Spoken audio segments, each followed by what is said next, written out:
ఏ ఇండస్ట్రీలోనైనా నటీనటుల మధ్య rumours common గా వినిపిస్తూ ఉంటాయి. ముఖ్యంగా పలు సందర్భాలలో ఎఫైర్స్ గురించి కూడా ఎన్నో వార్తలు వినిపిస్తూనే ఉంటాయి.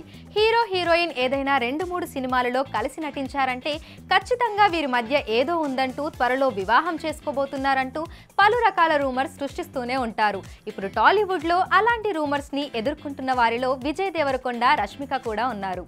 గత కొన్నేళ్లుగా వీరిద్దరూ ప్రేమలో ఉన్నారని, ఈ ఏడాది ఫిబ్రవరిలో వీరి ఎంగేజ్మెంట్ జరగబోతుందనే వార్తలు కూడా వినిపిస్తూనే ఉన్నాయి. అయితే ఇప్పుడు తాజాగా ఈ విషయంపై విజయ్ టీం స్పందించింది. విజయ్ దేవరకొండ టీం స్పందిస్తూ ఈ విషయంలో ఎలాంటి వాస్తవం లేదని చెప్పగా, తాజాగా విజయ్ సహితం ఈ రూమర్స్ ని ఖండించారంటూ తెలియజేశారు. ఒక మ్యాగజైన్ కోసం ఫోటోషూట్ చేసిన విజయ్ అనంతరం వారు అడిగిన ప్రశ్నలకు సమాధానాన్ని తెలియజేశారు. ఇందులో భాగంగానే రష్మికతో ఎంగేజ్మెంట్ గురించి అసలు నిజాన్ని చెప్పేసినట్లు తెలుస్తోంది. ఫిబ్రవరిలో రష్మికతో ఎంగేజ్మెంట్ అని వస్తున్న వార్తలలో అసలు నిజం లేదని, ఫిబ్రవరిలో తనకు ఎలాంటి పెళ్లి కానీ నిశ్చితార్థం కానీ జరగడం లేదని, ఈ మీడియా వారు ప్రతి ఏడాది తనకు పెళ్లి చేయాలని చూస్తున్నారని, అందుకే ఇలాంటి రూమర్స్ క్రియేట్ చేస్తూ ఉన్నారని తెలిపారు. దీంతో ఈ రూమర్స్ కి చెక్ పడిందని విజయ్ దేవరకొండ అభిమానులు తెలుపుతున్నారు. రష్మిక, విజయ్ ప్రస్తుతం వారి కెరియర్ లో చాలా బిజీగా ఉన్నారు. రష్మిక ఇటీవలే యానిమల్ సినిమాతో బాలీవుడ్ లో భారీ క్రేజ్ ని అందుకుంది.